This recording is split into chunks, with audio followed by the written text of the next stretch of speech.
Shiny, how are Good you? evening. I'm good. Yeah. I'm good. Yeah. I Yeah, think pretty there was a fancy network glasses there.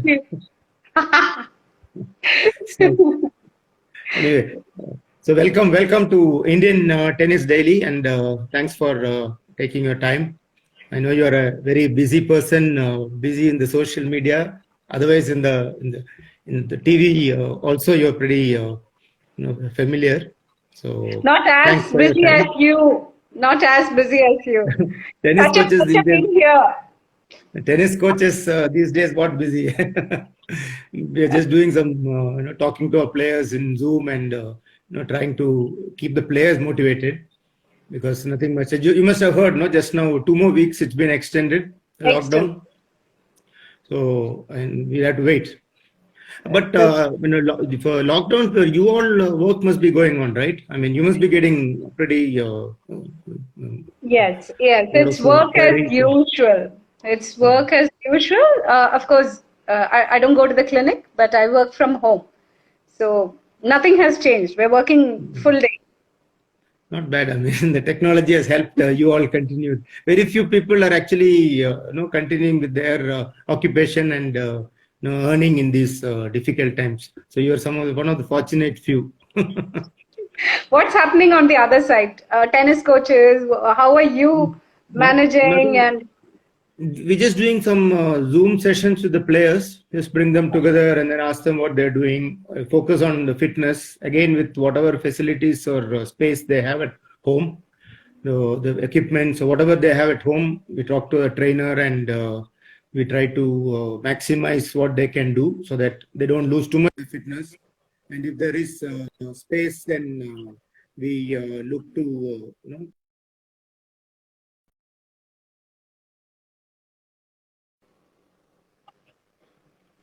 depending on the space they have, they can hit against the wall or volley or whatever possible. I mean, we're trying to keep them because the motivation is the big thing, especially with the younger kids.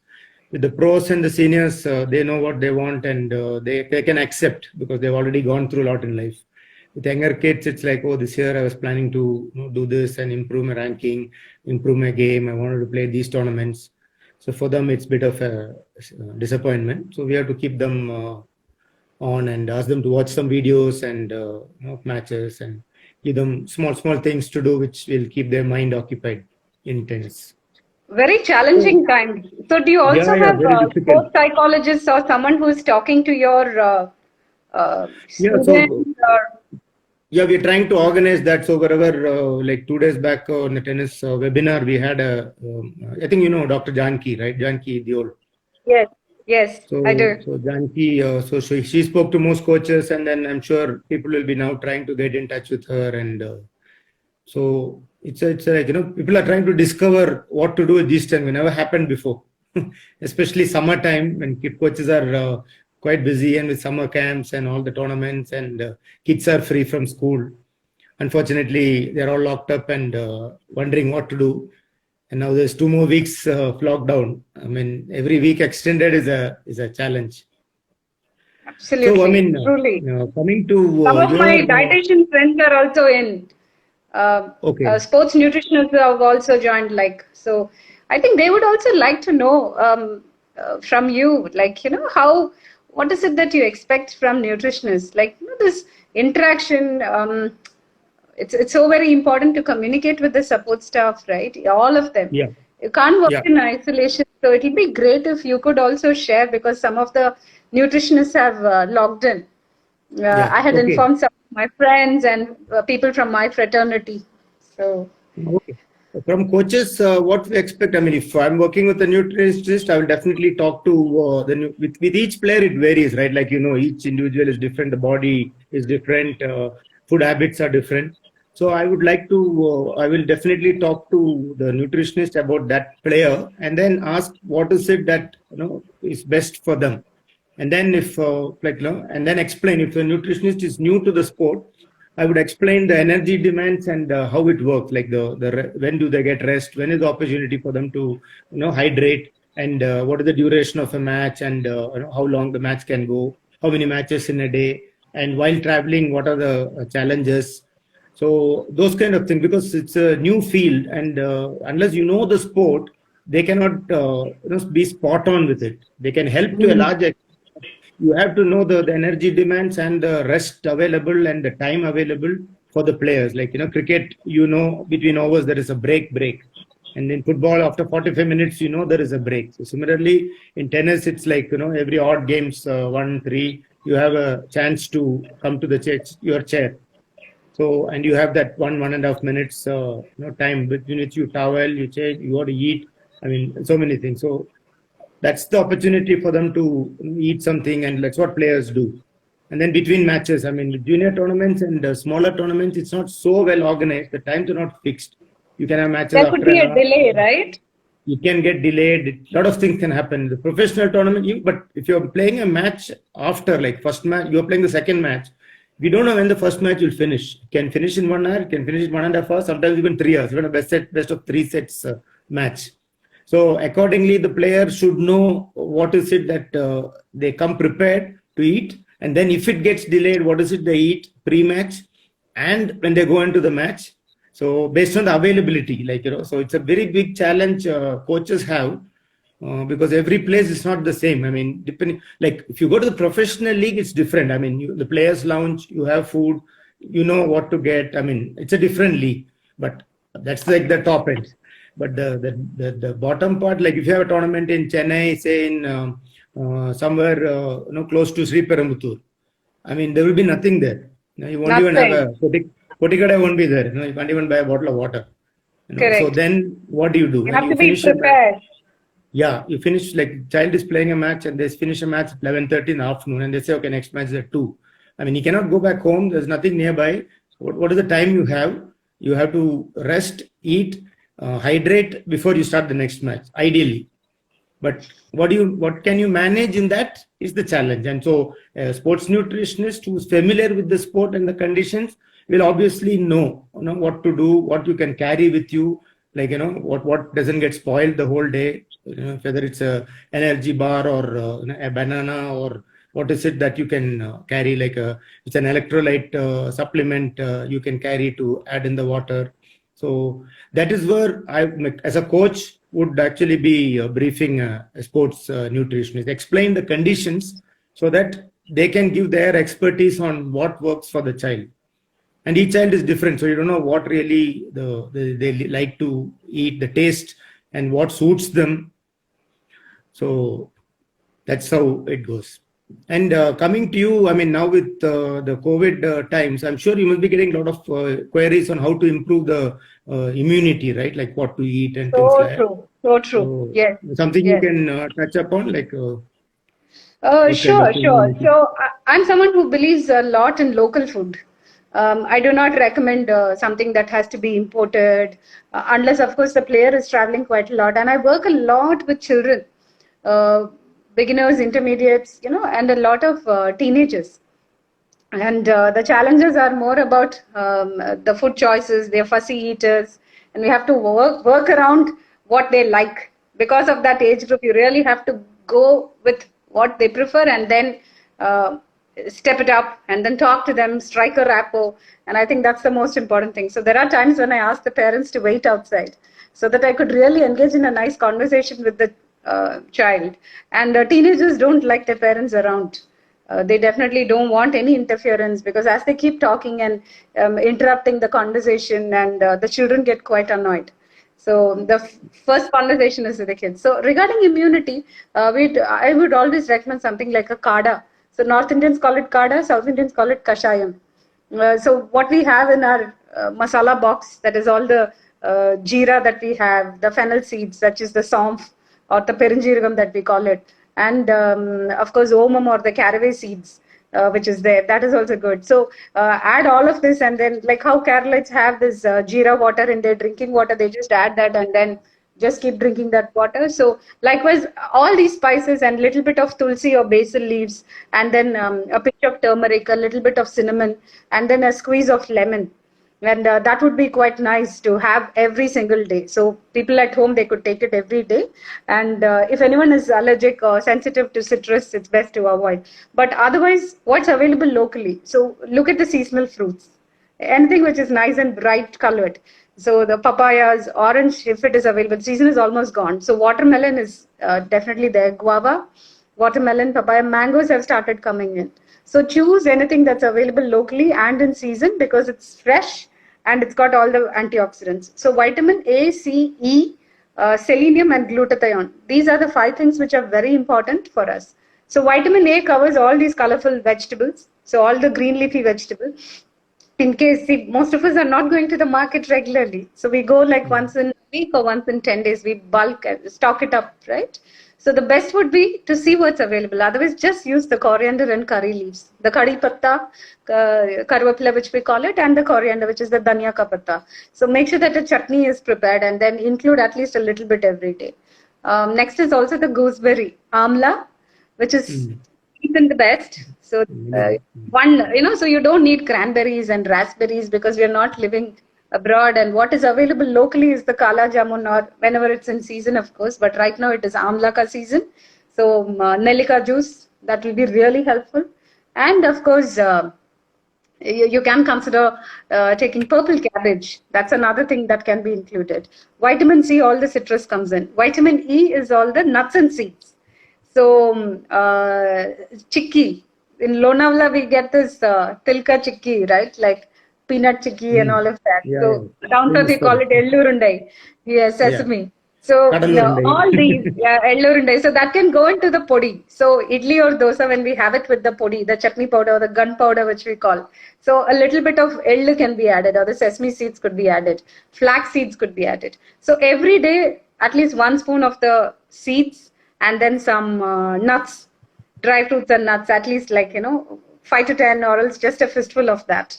And these things are something which is very practical that we can apply in our daily life, even if you're not getting anything fancy at this point in time. Because avocados, available, but right now with the COVID lockdown, no.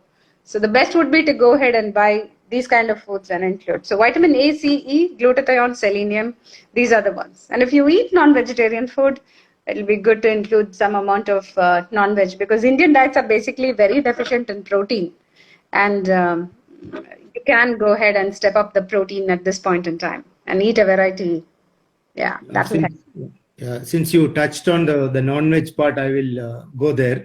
I mean, a lot of vegetarians who play tennis and also with Djokovic and earlier Martina Navratilova, they're all big vegetarian fans and top level athletes. So for our Indian vegetarians, how do they manage the protein, lack of protein coming in from the meat? Sure. Such a fantastic question because ever since Netflix showed the Game Changers documentary last September, I was flooded with questions. You won't believe the documentary was released. I watched it right the next day. And then in 2 days' time, a cricketer from, Tamil Nadu called up and he said, give me a diet, based on that. I told him not to go by what has been shown there. Do what works for you, what's best for you. He simply refused. Since he requested, I gave him a very balanced vegan plan. And then he called me within 10 days and he said, my energy levels are so low. And I literally had to take rest, sleep, and then recover, which he has never done till date. So that's why all these information which is available on the social media. So we need to see whether it's going to work for us. And we have to create a template for us. What suits our genetic makeup. So for vegetarians, basically vegetarians, the options for protein are for breakfast. Let me give it this way. For breakfast, it can be moong chilla, besan chilla. In South, we call it as adai or pesarettu. Andhra people have this green gram dosa, which is called peseret. So that is a very good option. And then even if they're eating idli or dosa, it'll be good to have a sambar which is nice and thick. Not the watery sambar, but a thick sambar with a lot of vegetables added to it. Pre-workout. So someone had written they have a session at around 6 to 8 in the morning. So when you're practicing at that time, the pre-workout can be a handful of nuts or it's a banana or it could be black coffee. If that works well, caffeine is really good. So a homemade black coffee will be fantastic. So handful of nuts, then the breakfast could be moong chilla, besan chilla, or adai or peseret, or idli or dosa with thick sambar, or bread with peanut butter. Okay. Next comes in between a lot of liquids, buttermilk. It's very important to keep the intestine healthy. So that's when I recommend a lot of buttermilk, close to 1 liter a day. So split it up and take it. So in between, whenever you feel like having, you can have that. And then probably some fruits and even pottukadle or roasted Bengal gram. Chana jor garam or roasted Bengal gram that we have, or the roasted peas, that could be taken. Fresh fruits or juices can be taken. Lunch could be roti, dal, a lot of sabzi. So the plate has to be divided into half. So half the plate can be the rice with the gravy, the other half should be non-veg and vegetables. So that proportion will vary because we periodize the meal plans according to what season they're going through, off season or getting ready for the competitive phase, all of that. So periodization is very important. So the ratio of carbohydrates will vary according to that.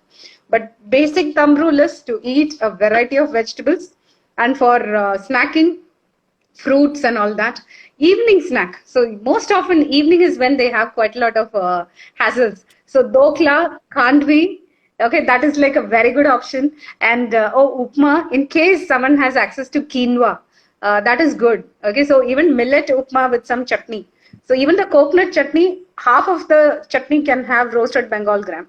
Or else add a little bit of peanuts. So even that is great. So the chutneys can be stepped up with protein by adding this. This is for a pakka vegetarian, right? So you can have all of this, nuts and seeds. So you get this chia seeds or sabja seed, which you add to faluda. So the black color. pot you get to see that one. So that is a hyperhydrating agent. So that could be added. So you just have to soak it and then add a whole lot of fruits and then add some coconut milk. And then just, chill it and then have like a nice bowl of that. That'll be good. Sundal, or else the green gram or the chana that we have, that could be prepared. Just a little bit of seasoning. Down south we call it sundal, and then up north they do add a lot of tomato and onions, and then make a dry dish and then have it. So even that is great. Paneer can be taken. Okay, tofu, a scramble could be taken. Dinner could be any of this again. Whatever you've had for lunch, you could repeat, or else it can be a good khichdi, a North Indian style khichdi with a lot of vegetables. Down south it's called pongal. So, but pongal served with a lot of vegetables will be great. Or it could be chapati with chana, rajma, paneer, tofu, soya beans. So the options are plenty. You just need to sit with a nutritionist and get it customized. Because some are allergic to soya, some have lactose intolerance, like how Djokovic had gluten and lactose intolerance. Yeah, we just need to figure out and then customize the plan. And when you spoke about pongal and khichdi, normally it's with a lot of ghee, right? It tastes really good, but is it okay, or we have to be a little bit moderate and careful with the ghee content in that? Okay, so it depends on who is going to consume that. So is this a child who's trying to, ensure that they're getting adequate calories? Because if the child has a potential to be 6 feet 3 inches or 6 feet 5 inches, but then is so scared of ghee, it's maybe someone at home who's 50, 60-year-old and then worried about a heart disease may be scared. But then for a child who's growing, because after a certain age, his epiphyseal plate is going to be closed and he won't grow any taller. So the diet in a family where you have grandparents, uncles, aunts, living in a joint family and all that, so what is cooked for the elders, I think for the children, it has to be customized, and those rules do not apply for a child. But if it's a child whose fat percentage is very high, and the coach has actually asked him to, just watch out, then probably you just need to adjust the calories and that's it.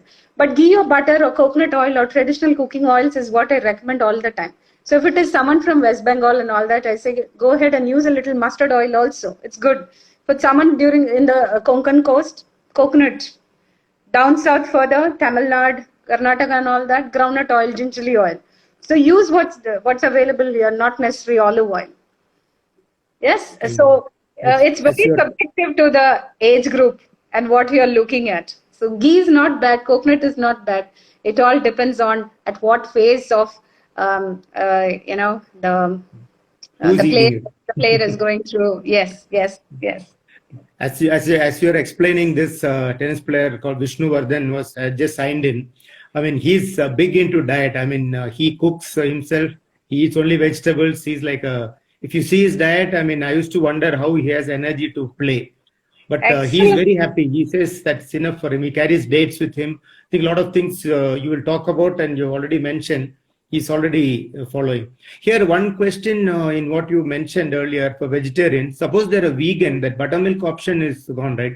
The paneer Yes. and buttermilk, and so how do they manage? I mean, there's a substitute, or how do you think of a vegan?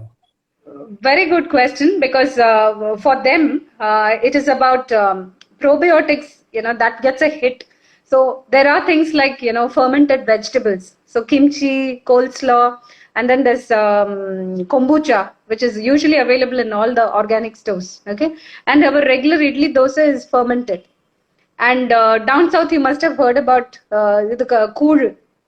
Koor is something where, millets Ragi are pool and nicely all, pounded. Yes, yes. And then you ferment it overnight. And then there are also plant proteins. Like, so there are companies which have started making curd, curd from cashew milk, groundnut milk, that is available in the market.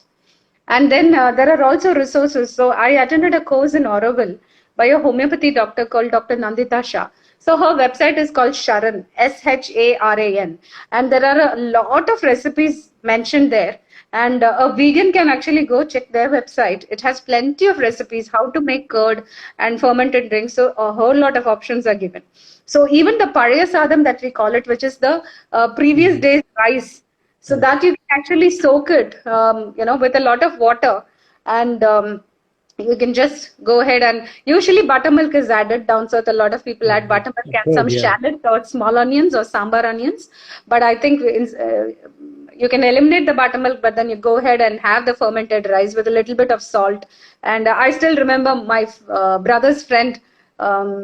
He used to just drink this water in the morning and then go for his training. He was athlete, track and field athlete. So his pre-workout drink was this. I'm talking about the early 80s. So, and it still holds good, because one of my professors did her PhD in fermented rice, and she said it's a great source of B12, and you get a lot of nourishment there. So kimchi, kombucha, or else maybe even a probiotic supplement. But one thing is, we have to store it in the refrigerator, because the cold chain supply is very important. Otherwise, the organisms or the bacteria will not survive the heat. So it is very important to get a good probiotic supplement, and that's going to do wonders. So you can still be vegan. It's just that one has to take a B12 supplement, and then look at the zinc, selenium, magnesium, manganese. So these are very important micronutrients to be considered.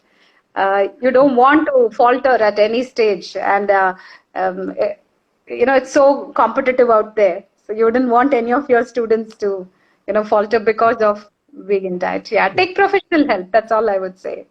Because when you mentioned that Paranjor, I know a person, I mean, he passed away last year. He was 104 in Pollachi. He used to eat every morning with curd and pickle. And he was a hardcore non-veg after that. So everything he used to eat, and he used to walk, and he was very healthy. Till he passed away, he could walk and he could move around. Mind was very sharp. And his diet was every morning. I mean, I know him very well because we were his neighbor for a very, very long time. He passed away last year. 104. And he was 104 years old? 104. Excellent. And he was healthy. I mean, it was funny how healthy he was and how sharp he was. So when you said the person who did research, I mean, maybe, now it's okay. You can't, too late to meet him, but maybe he can meet his family and... we can definitely ask what he followed, because one thing is... I know this was what he followed. I mean, this was like, this was his routine. I mean, without paranganji in the morning with curd and pickle, his day never started. I'm talking about never. Every morning. That was his routine. Okay, it's so important, right? So when you have the paranganji with the buttermilk, it actually ensures that your intestine is quite healthy, and gut and brain has a strong connection. So so that's why people who have food intolerance like gluten or lactose intolerance, they wouldn't be able to think very clearly. Their cognitive function really gets impaired. I'll give you a small example. 10 years back, though I'm a South Indian, I like chapatis, and I was eating wheat for all the 3 meals after marriage. I didn't realize. But then there was once I was in the clinic talking to a cricketer. We were doing a consultation, and then I was getting data from him and all that. And then as I was speaking to him, my eyes just shut off. I was so embarrassed. I had to shake myself and then, Not that I didn't sleep well, it's just that I was taking gluten. I was not aware that I had a gluten sensitivity. And once I removed wheat products and rye and multigrain, the wheat flakes, everything from my diet, I became completely all right. It was like as though there was a brain fog which was just lifted and the energy levels were at another level. So I think I've had players who had this issue and they didn't know they are lactose or gluten intolerant. You want to explain gluten intolerance versus gluten allergy? Because I think there is a little bit of people not clear about that. Okay, so allergy is something which can be very dangerous. It can even kill a person. That's allergy for you. Okay, so it can be food, it can be chemicals in your toiletries, or it can be the furniture polish, which has a trace of some anti-inflammatory substance, or it can be some trigger, your soap, whatever. At food allergy, yes, it can come in 24 hours or sometimes even 48 hours. That is one. But intolerance is not dangerous, but it's more to do with your digestive system. And what happens is, see, a very simple example would be in your petrol car, if you were to fill it with diesel or with kerosene, what will happen? It will clog. The engine is going to get spoiled, right? So we'll never do that. We'll never pour kerosene or diesel in a petrol car. So likewise, when you do not understand that there is a problem inside, and that's why your performance is really getting affected. Or you might be eating a lot of nutritious foods, but then the blood levels of iron or any other calcium and everything is just not showing up. So this is the problem. So where the absorption is supposed to take place, it is not taking place because of this kind of a food that goes inside and causes inflammation. How do I explain inflammation? So if you were to go and bang your head somewhere, if you just get hit and bang, so there is a big, bump. So that's inflammation. But then when it happens inside, so the tube right from your nose to your anus, the intestine and everything in between is inflamed. You can't see it with your eye. But then you just know that your energy levels is low. And the symptoms are fatigue. You could be the fittest player, but then you could have fatigue, like what Djokovic went through. You could have gasping for breath, breathlessness, okay? Or it could be a lot of bloating, flatulence, passing gas, and diarrhea sometimes, or constipation sometimes.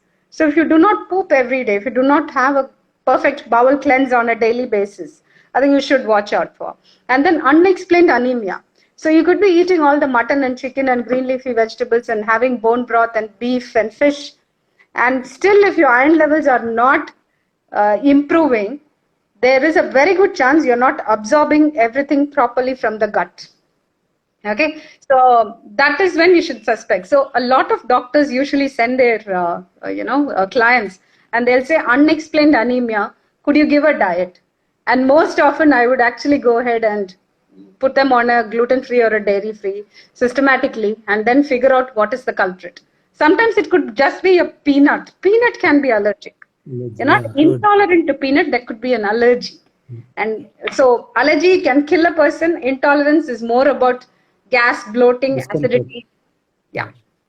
That's the difference. When you mentioned gasping and things like in this corona times, when you say gasping for breath, it goes to another angle, right? Everybody gets worried and so true. Now, even if someone sneezes, you're like want to run miles away. Correct. I think mask is going to be the next formal wear. Absolutely. How life has changed. None of us expected this. Now, when we're talking about the tennis player who's actively playing, and now with this lockdown, they're not spending as much energy because the activity is drastically come down. How would you advise them to, change their diet? What is it they need to focus on in their diet? Because they can train, but they're definitely not spending the hours they spend on the tennis court. They always train. So they're never equal to what they would have spent otherwise. Yeah, they need to just tweak it. Yeah, the carbohydrate. So one thing about carbohydrate is you definitely need it, because if you were to cut it down, then you'll be shouting at everyone at home, because it affects the neurotransmitter and the feel-good hormone. Your serotonin levels come down. So you don't want to be irritated all the time, anxious, not being able to sleep. So do not cut carbohydrates completely. So when we say carbohydrates, a lot of people think it is only about the grains. It's not just about the rice and wheat and your jawar and bakri and all of that. It's not just that. Besides the grains, it's there in the fruits, vegetables, the dal that you have, the chana, rajma, matar, whatever we take, the lobia or the karamani that we call it. All the beans also have quite a lot of carbohydrates sitting there. And it's also there in milk in the form of lactose. And any sugars that we have, the soft drinks, the juice, the ampanna that we drink, okay, all of this, or the panagam that we take, everything has sugar. So this is carbohydrate. So you can actually reduce the amount of rice or else the idli dosas or the poha that one eats, but then fill the plate with dal or non-veg and then vegetables, and keep snacking on fruits. Not fruit juices, but eat fruit as a whole. So which means anywhere between 3 to 5 fresh fruits can be taken. And we also tend to perceive thirst as hunger. So what I'm trying to say is, if you feel hungry, first drink a big glass of water, wait for 10 minutes. So if the hunger levels subside, it was never hunger in the first place. It was just a perception because you didn't drink adequate water. So most of us are sitting in the AC, and probably we don't even realize how much we are perspiring. Anyways, we do water the environment. Yeah, and if you're walking from your room to the hall to fetch something, from say 22 degrees in your room with the AC, you're walking to the hall or the living room. In case there's no air condition in the living room, you are exposed to 35, 40 degrees. So you could still be losing water, right? So hydration is crucial. So buttermilk, coconut water, rasam, soups, lemon juice, any of these drinks are going to be very helpful. So basically these are things we can cut down on the grains. My advice would be cut the grains. You are still getting carbohydrates through fruits, vegetables, dal, and of course drink a glass of milk. So focus on a low carbohydrate diet, but do not compromise on the entire spectrum of other food groups. Okay. And another question, I mean, it's always, because you said when children come, you keep the parents out, but the parents are the one who get them to you in the first place. So, yes, my they come question, in after half an hour. Yeah, my question is, the reason I asked is, so like for a tennis player, a competitive tennis player, according to you, what age is is a good time for them to actually meet a sports nutritionist and look at the diet? Because parents can go overboard, right? Even an 8-year-old kid, they'll say, okay, we need a diet plan and things like, which is a little bit, going over the top. So what is your recommendation? What is your recommendation? Yeah, okay. When would you want? I would like to hear from you also, coach, because I'll tell you, I wouldn't take anyone below 10. Because if they're just eating sensibly and at home, if the parents are well educated about, well aware of what is healthy food, balanced diet, I think they're pretty much sorted. So I wouldn't be worried unless the kid is underweight or falling sick too often. If they're falling sick too often, not recovering after every session, then I might be worried. Anyone below 10 years, over the phone, I would ask and then ask them, why is it that you need a dietitian?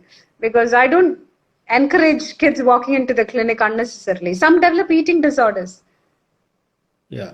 Correct. That's also there. So why push them at such a young age? What is your recommendation, coach? May I know what your thoughts are? Yeah, no, for me, it's about one thing you said. I mean, if the child is falling sick, or if I find that they're really struggling with the energy level, not up to what they should be having. Like normally, children have a lot of energy. They can play 3 sets, 2 matches. Because when we were small, we did that. We didn't have a diet plan or anything, but we just ate well at home. I mean, we ate well. We didn't do too much junk like the soft drinks and the wafers and the chocolates and things like that. So we just ate well at home. I mean, okay, some ate more vegetables, some ate less vegetables, but everybody had a good meal. We all came on court, played. So for me, if the energy level is not for a normal child, I would. That's when I get worried about and I ask the parents what's their food. And okay, the other thing is the children is overweight. I mean, some of the children now tend to be overweight. So that's something we don't know because it can be some genetic issue or not. Could be a dietary issue, but it could be also something else from the health related aspect. So these are the times when I would ask them, but not till they're like 13, 14. I mean, before that, I wouldn't want them to go, because I know a case where, one of the kids I was working with a dietitian, and the parents telling me the meal time was an ordeal at home. Because I mean, you're talking about the 12, 13-year-old child, and I mean, I will be talking. Since we are talking about it, it just came up. But after I finish, I will have a question for you. So this the ordeal was, everything was prescribed. The child eats for lunch. Okay, 200 grams of fish, 250 grams of chana, not this many 150 grams of leafy vegetables, this many grams of rice. So apparently there was a weighing scale next to the plate on the dining table. I mean, for me that was like if I were the child, I would never play tennis. If I have to go through this to play tennis, it's not worth it. I mean, child has to enjoy the life. So, Yes.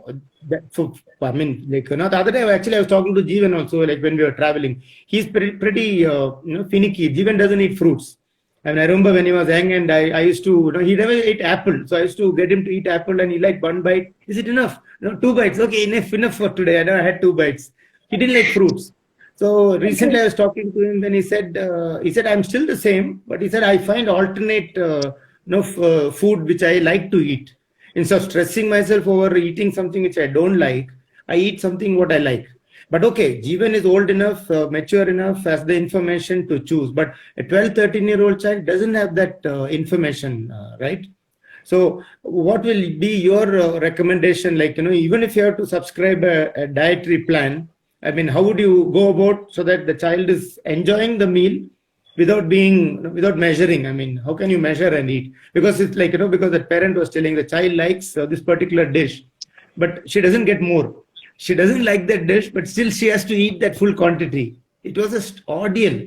I mean, hearing it for me was stressful. So how will you handle a situation like that? You have to give a diet plan, but which the child enjoys. Yes. So what I usually do is I make it totally fun. Okay. So when the child comes, I usually take clients from 12 year onwards or upwards. Okay. So because as they are entering teenage, it's very important, because that is when a lot of inputs come from school. There are children who have come and asked me for keto and paleo diets, and I'll be like, this is the time you're supposed to eat. You need to grow. So I sit and explain. I take 1 hour for the first consultation, because I literally explain as to why you need to eat and what is the importance of food in your dieting for sport and all of that. Another thing is very crucial to understand what the child likes. So the first question will be, what are your favorite foods? I make a big list, and I'll just tell, do not filter anything. Go ahead and tell. Even if you like bhaji, bonda, you like pakoras, or you like soft drinks, burgers, pizza, go ahead. Don't filter it, because from the house itself, as they were traveling, the parents would have prepped them up, telling, this is a person who is going to tell you what not to eat. Dietitians are very famous for telling avoid, right? Yes. So a lot of information would have gone. The kid comes with a lot of worry in the face. So the first thing will be, so go ahead and tell what you enjoy doing. And as they're speaking, I might also say, oh, okay, I like the chaat. Oh, you like it? You go to that particular place? Great. So now what I would say is, how can we make it healthier? So can the pizza be made at home?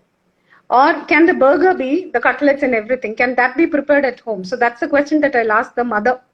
So if she is willing to make that at home, and I'll always include a cheat meal, because you need fun foods. Otherwise, everything gets lost. So the idea is to first make the child understand it's okay to go ahead and eat normal food also, because a child who's 12 or 13 years old, shouldn't be worried about eating a cake, but they should know they need to eat a cake and stop at just one piece. So enjoy the custard or enjoy the ice cream. Don't feel guilty about it, because if you're going to associate a lot of guilt with food, eventually I've seen that they have bulimia or anorexia. So, and that's why I dissuade parents for even bringing their 10-year-olds or anyone below 10 or below 12. I discourage these parents from bringing them to the clinic. I know it's like, not a good idea business-wise, but I really don't. I just tell them, please don't bring them here. I think they're too early, too young to even understand the concepts. So even if they go to a mandir or a temple, they should have a chakra pongal or the sweet dish that they get as a prasad. you shouldn't be worried about how many calories are sitting there. And another thing is calorie counting is one part of the story. The idea is to help them with hydration because the thermoregulatory mechanism is very poor or underdeveloped in children, and they are more prone to dehydration and heat strokes and all that. So let's drive the basic concepts in and then ask them to eat a variety of colorful foods, okay, and then recovery food. So I would coax them to have something during their school break. And then lunch is the time when these kids are out there playing. They don't want to sit and eat. So I usually ask the mothers to give a chapati roll or else a aloo paratha or a methi paratha. So something that they can just eat just like that, because the kids during the lunch break, what they do? They go out and play. They will run to the school ground and they might even go and meet their friends in the other class. And they don't want to spend time with the meals. So the best is to have a sandwich or a kati roll or a chapati roll, and that keeps them quite happy. So coax them into recovery snacks, pre-workout, post-workout, get the basics in. I think they are sorted, and make the junk food much healthier by preparing it at home. So make samosa at home, bel puri at home, let them enjoy. Make noodles with a lot of non-veg and vegetables inside. Fine. There are kids who love Maggi, and how much ever we say, they don't listen. So then I'll ask them to add like this amount of vegetables. So I quietly tell the mother what needs to be done. So basically, I mean, the kids would love to meet you, but the mothers won't like to meet you because you're giving them a lot of work. Cook at home, do this, don't buy from there, make healthy things at home. So you're making life difficult for the mother. So I think the kids have to come to you alone, not with the mother. No. In fact, we give very simple recipes. I have few friends who are food bloggers, and they make some amazing stuff, and there's a YouTube channel, so they make cooking very simple. So I support the mother with give them a lot of tips. Okay, that's nice. So at least they have some help apart from the instructions which comes. When we are talking about, food for children, obviously there are a lot of questions coming in, and I also have this, which I know you have a strong opinion about. Talking about supplements for kids and sportsmen. You can touch on both. Now, what is your opinion on supplements? Is it required? If you eat properly, supplement is supplement, right? So the primary food has to be correct. So the primary food is correct. Do you really need a supplement? Not at all. I really need to tell you a story because this happened and I'll never forget this case. So this was around 6 or 7 years back. There was a athlete who came. He came with his parents. The parents were quite worried because this boy didn't grow tall in an entire year. And his age was 15.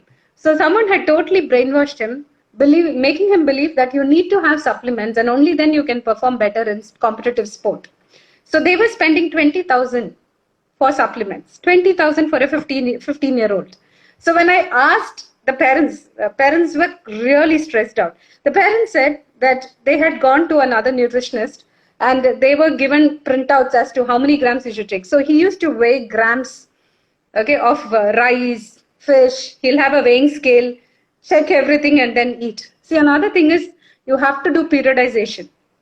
So it's all about, you look at the entire year, then break it up into what to eat during different phases, and then what you do week by week, right? So you have the macro cycle, mesocycle, and the microcycle. So you need to kind of work. So you should know when to let go and say, chill, it's okay, go ahead, enjoy, eat. You want to go to a theater, have cheese popcorn, you want to have some burger or cutlet, and if that's going to be like, once in a while, that's perfectly fine. Give them that space. So this boy didn't grow tall, and I sat with him for 1.5 hours trying to say, you don't need a supplement, because they were non-vegetarians. They cook mutton, beef, pork at home. But this boy was so paranoid about gaining weight. What do you say? So 15-year-old. And he just didn't seem convinced. I don't even know whether he followed it because he didn't come for follow-ups. My assistants were calling him and he never got back. He was sold to the idea that you need supplements to win. So according to the American Academy of Pediatrics, until the age of 18, none of these supplements should be given. So you need to work on the basics. So go to bed on time. So if they're looking at their phones, watching Netflix, Hotstar and Amazon Prime and going to bed really late, I think that needs to be corrected. Water intake, hydration guidelines, sports nutrition principles about pre, peri, post-workout. And then eat a wide variety and choose all the food groups. understand what works for you and create your own template. Okay, whether you're from the north, south, east, or western part of India, you just have to go with the desi food because your DNA understands that. So once you get this sorted and then you slowly tweak it, I think you're pretty much sorted. Until the age of 18, I think this is the most important thing. And later, for an elite athlete, it's a different ballgame altogether. So if you're going for international matches, like how you work with the topmost in the country, and I think for them it is different. So let me put it this way. So you have the basics. So the cake is there and then the icing and the decoration comes, right? The icing and the decoration is the supplement for an elite athlete, not for a beginner or an intermediate. If you get all your basics right, if you get the basics right, the cake is the main thing. So eat a balanced plan, meat, diet. And the decoration is supplement. That's why the word. So I think you try to have only the decorations and forget the base. Correct. That's why people make a mistake, and people sell products because commissions, getting sponsorship for conferences, there are a lot of things behind the scenes. Because You don't when you say somebody mentioned is that, pushing a product. yeah, no, when you mentioned that he spent 20,000 and he didn't come back to you, I was just imagining, because I just made a presentation on communication skills. I was wondering what a good marketing and communication skills that person has, because he has retained his client even after somebody explaining it's not good for you. So I was Yes, and he's paying money. So he's paying money. He's not happy with what he's eating. He's not happy with his life. Still doesn't want to change. So that is exactly. some convincing has gone in there. So I was just looking at the Absolutely. skills, that person's skills. Marketing skills. Exactly, Because yeah. But business school, unfortunately, I mean, it's it's harmful, very but sad. It's the very skills are sad. good. Yeah. Yeah, So, I mean, another question is, a lot of people are asking us, how do you test allergies and intolerances? So, can you explain on how it's done? sure. Good question. So usually a genetic test is done. Just give the saliva sample because a lot of children or even adults are very scared of getting a prick. They don't want to give a blood Mm. sample. You know, they really find it very difficult. So just give the saliva sample, and the lab will do the test and give the report in 3 weeks' time. That is one. Another thing is, if you don't want to visit a lab, okay, there are people who are fine with giving a blood sample. So Thyrocare Laboratories has a panel, SRL Ranbaxy, Eldritch Lab. So just check what's available in your city and get a food intolerance test. There is an allergy test. There is a food intolerance test. Both are different. Okay, so do check whether it is a intolerance test. That is one. If you don't want to do any of this, you can do things on your own. I'll tell you, you just have to maintain a food record. So even if you have a small piece of peanut candy, that is kadla mutai, or if you have one piece of biscuit, put down everything and do this over a period of 3 months. And whenever you felt uncomfortable, so this food diary should have the meal timing, what you ate, which means what rice you had, what is the gravy that you ate, did you have a papad pickle, what pickle was it, okay, did you have dry fish, did you have a mutton soup, every single detail. Do this, and then also list out how much water you took and how you felt, how was your energy level on a scale of 1 to 10. Okay, and also whether you have flatulence, did you pass gas, or did you have like this heartburn or the esophageal reflux, okay, and any headaches, or you didn't recover well after a session. So all these kuti details has to be mentioned, put down, and do this over a period of do it Again, for 1 mothers come month. into play. Just do this for 1 month. I'm telling you because I went through this personally. In 2 weeks' time, I became all right. The moment I Discovered what was still tolerable. shooted. Yes, yes. So, and then reintroduce the food back. Start eating the chapatis, the peanuts, whichever caused you problem. If the symptoms come back, you know for sure that is the culprit. That's it. Just do an elimination diet. You're sorted. Anyone can do it. You don't need any lab and all of that. Unless it's severe. You are actually destroying nutritionist business, lab business. I mean, I hope those people are not listening in and they'll come after you. No, I will take you away from those controversial things for a while. We'll come to tennis. Like, for a tennis player, how would you recommend the hydration? Now, what do they drink? During the match. I would like to know more about the pre-match and post-match as well. But first, I would come to hydration during the match, because the match can go 1.5 to 3 hours, and with breaks and with the heat. Chennai heat. They're playing at Yes, 11, yes. 12 in the afternoon. So, can you help with the hydration, because kids tend to cramp in the end. I mean, it can be lack of water, lack of. I remember one of my kids met you, and he was losing magnesium, right? And then you said you recommended magnesium tablets. So after which actually stopped cramping. Oh, So that's nice. so that was Really a good good to know that. tip. Yeah. So can you speak about the hydration part during matches? Okay, so the best would be to start the match on a well-hydrated state, which means at least, he should be taking on a daily basis a good amount of water. Because you don't know once the match starts and you don't know how the temperature is going to vary, the humidity of that place, everything could fluctuate during the day, and the perspiration might be much, much more. So I had a tennis player. I do remember the name, but I don't want to share the name. So he used to cramp like anything, and his shoes will get so wet, just like I thought he was drenched in rain. Correct. Yeah, so he would be totally drenched, and he would have to change 3 t-shirts, meaning his entire set of clothing during every break. So that kind of sweat rate, and in fact, he went to Sri Lanka to play a match, and he cramped, and he had to stop the match, and he was even taken to the hospital. So that bad. So what actually in those kind of cases where you have very high sweat losses, the best would be to take some salt tablets. So salt tablets, so one is being well hydrated. Some might even need to take electrolyte drink and then take that the previous day itself. Start loading it 24 hours prior. And these salt tablets can be taken 15 minutes or every half an hour, or whenever there is, a break which is coming in. At that time, they can take it for every half an hour. One small tablet can be taken. So usually during a match, 1 or 2 tablets are taken, and that kind of keeps them going. And after the match, what they need to do is take papad, pickle, or take some non-vegetarian food, because that's naturally high in sodium.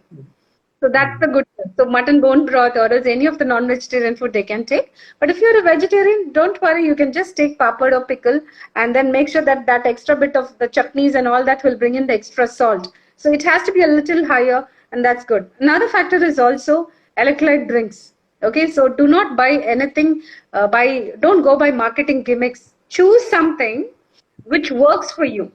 Just because it's nice and colorful and then being advertised by a celebrity, do not get carried away, because I have seen in the 20 years of my career, there are so many Indian brands, local Indian brands, which have done a great job, and it has, stood its times, all the challenges, everything. So I've seen a lot of foreign brands coming in, but then I've seen some of these Indian brands which have done remarkably well, and it has worked well.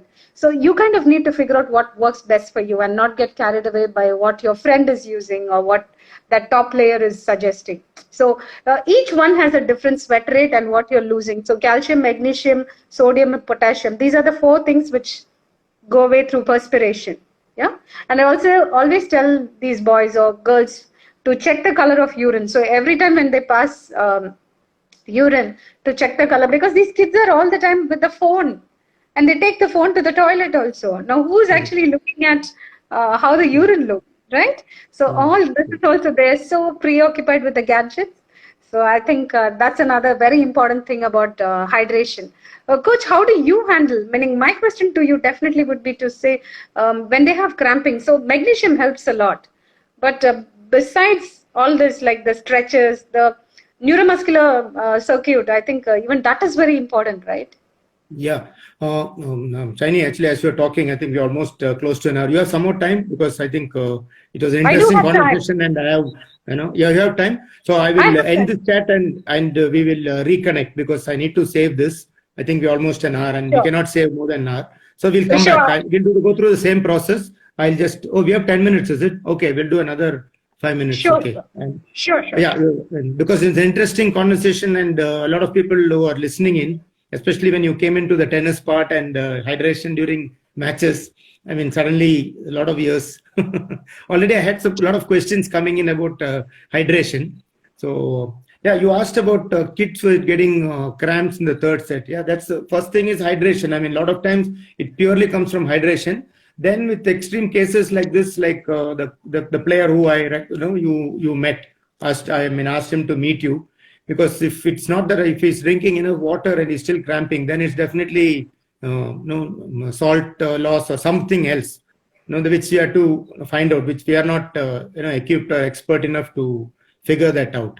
So that is when we recommend to sports nutrition. Now suddenly they say it's 5 minutes. I'll come back, Shiny. I'll just close and come back. Don't want to lose this fantastic conversation. We'd like to save it. Sure, sir. Yeah. Sure. See you in a bit. Yeah. Sure. Thank you. So coming back to hydration, I mean, you mentioned about the electrolytes, right? I mean, and then you said a lot of Indian brands are available in terms of.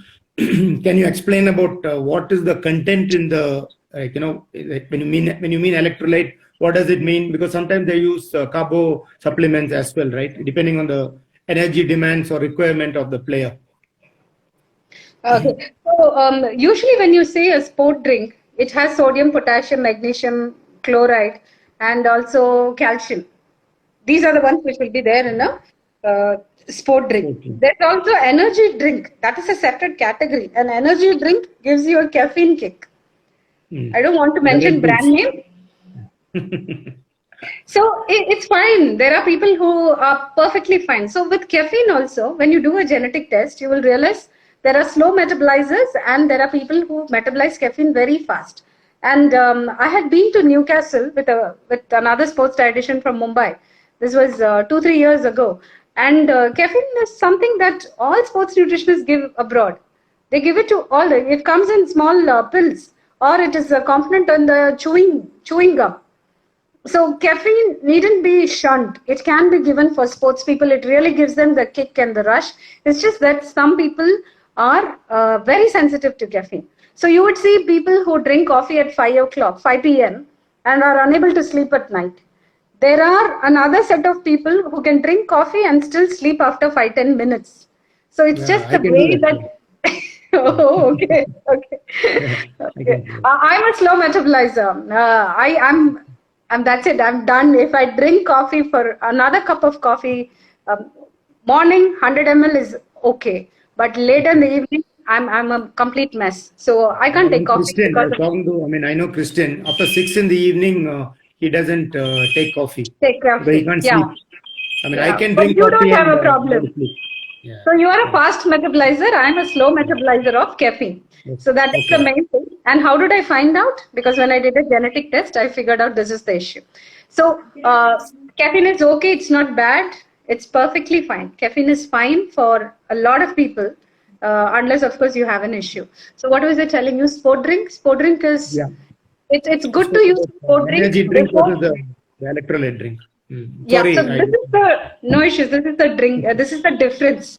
This is the difference between an energy drink and a sport drink. Sport drink has electrolytes, and people who cannot afford, usually I tell them to use it only during tournaments, and when they have to hydrate themselves, because they need to go into the day of the competition in a well-hydrated state.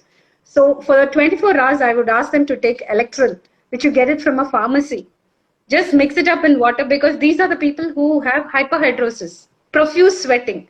So for them, I might just say 24 hours stuck, keep drinking that, and then have lemon juice with salt and sugar, and also coconut water. Another thing will be a little extra salt also in their regular diet. That will also help. So they can take, and magnesium deficiency gives cramping, calcium and magnesium. That also. There was a question now, once you cramp during the match, is there something which can help them get quick relief, because it has to go into the bloodstream and come in, right? Yes, that is a challenge. So it is difficult, because the other client I worked with who went to Sri Lanka, he cramped so much, he had to be hospitalized. I met the mother, I met his mom just 6 months back, and she said she had to sow some salt tablets from US. Not available here, and these had sodium, potassium, calcium and magnesium, and only that product sorted his issue. See, another problem is also, it is during the adolescence, there is a surge of hormones. they are in the process of becoming an adult, from a child to an adult. So during this window period, the bloodstream has quite a lot of hormones, and their sebum secretion is so high they get acne, or they also have hypersensitive sweat glands, and they sweat a lot at the palms, the soles of the feet, and they perspire a lot, and it kind of settles by the time they reach adulthood. So it will settle down, and in certain cases, uncontrolled sweat, I think it will be good to meet a cosmetic or the plastic surgeon, because they have no surgeries, but they have few treatments which can actually diffuse this. It reduces the sweat glands. So you can go and discuss this with a cosmetic surgeon or a plastic surgeon. There seems to be a solution in certain people. So some of us, even when we are in an air-conditioned environment, they sweat profusely. But when it happens during a match, it's very difficult. They just cramp all over. Yeah, so it is good to be prepared. When you know this is the body type, be prepared. 2 days onward, prior to the match day, start loading, and avoid unnecessary roaming around in the sun.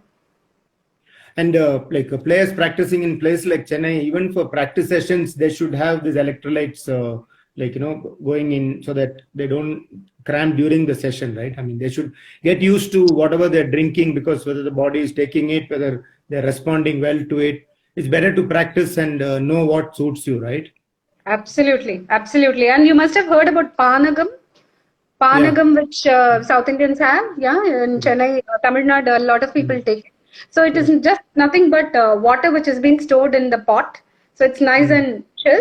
And then a little bit of lemon goes into it, dry ginger, which is called as chukku, that goes in, and jaggery. And jaggery, if it is prepared in iron skillets, it has a little bit of iron also. And it's unrefined sugar, so it's got a lot of salt and a little bit of mineral. It's better than white sugar. So this entire thing is mixed nicely, and you can take it as a post-workout drink. So there are times when people don't have money. And not every child might have the money at their disposal to go ahead and buy some fancy sport drink and keep investing. So these are the desi options. Lemon juice with salt and sugar, or jaggery and sugar, that is one. Next thing will be coconut water, buttermilk. And then they can even take some squash or something. So maybe 200 ml of squash or 250 ml of squash, and fill the rest, that is around 750 ml, with water. Shake it up nicely, add a pinch of salt. Okay? You've made your own sport drink, at least for your daily practice sessions. If you don't have the budget for that kind of, provision for buying these kind of things, I think this can be used, and save the sport drink for the D-Day. That's the competition day. And you spoke earlier about children, if they want to eat pongal, they can have pongal, like chakra pongal and all that. So the sugar craving you can sort out. But I think you had mentioned when they are growing up, and if there's a protein deficiency, there tends to be a sugar craving, right? And for adolescent girls as well. So how do they substitute the sugar craving with something which is not harmful, at the same time satiates their whatever taste buds? Okay, so the main thing to understand about food craving is you need to sleep on time. When you don't sleep on time, see, we need to respect circadian rhythm, sunrise and sunset. So there is a rhythm, and your body should be aligned with that. When you mess up with that cycle, what happens is insulin, leptin, ghrelin. These are 3 hormones which get disturbed, and this can make you perennially hungry or make you crave for a lot of starchy food. So you might want to eat that extra idlis or dosas or extra aloo parathas, or else have a big bowl of ice cream. That craving sets in, and you won't be able to connect it because of the lack of sleep. It's not about 8 hours of sleep. It's about going to bed at a stipulated time. Djokovic had mentioned this in his book, Serve to Win. This entire clock about how the body goes through healing, and that's perfect. I'm glad it came from him, because a lot of people will listen when, someone as high as him, achiever, would actually, he's advocating this. So I believe a lot in sleep, because that's the foundation. So if you're going to construct a 20-story building, the foundation is deep. So if you're really looking at cracking the international circuit, make sure that you get the basics right. So going to bed at 10 means not using gadgets 2 hours before the bedtime, and also going to bed at around 9:30, 9:45, and that is going to help you sleep comfortably by 10. Okay, that is one. Next thing, if you have sugar craving, there is a very good chance that it is a B complex deficiency or probably selenium, magnesium, manganese or chromium deficiency. So when you take a wide variety of nuts and seeds and balanced diet, this will be sorted out. Or some might just need a little bit of vitamin supplement, which you can get it from the pharmacy. If you are craving for bhaji, bonda, samosa, chaat, karmura, bhujia, namkeen, puri and all that, so the craving is for fried food, crispy food. Yeah. If that's the case, it's because of omega-3 fatty acids. Okay. So in our diet, omega-6 is very high. We do not hesitate to eat a chaat or any of these crispy snacks or papad, but we might hesitate to eat like a handful of nuts. We might just think, oh my God, that's too much fat. I don't want the desi ghee. I don't want this good healthy butter. I'm not going to eat so much of fish. I'd rather take more gravy. So these are all myths and misconceptions.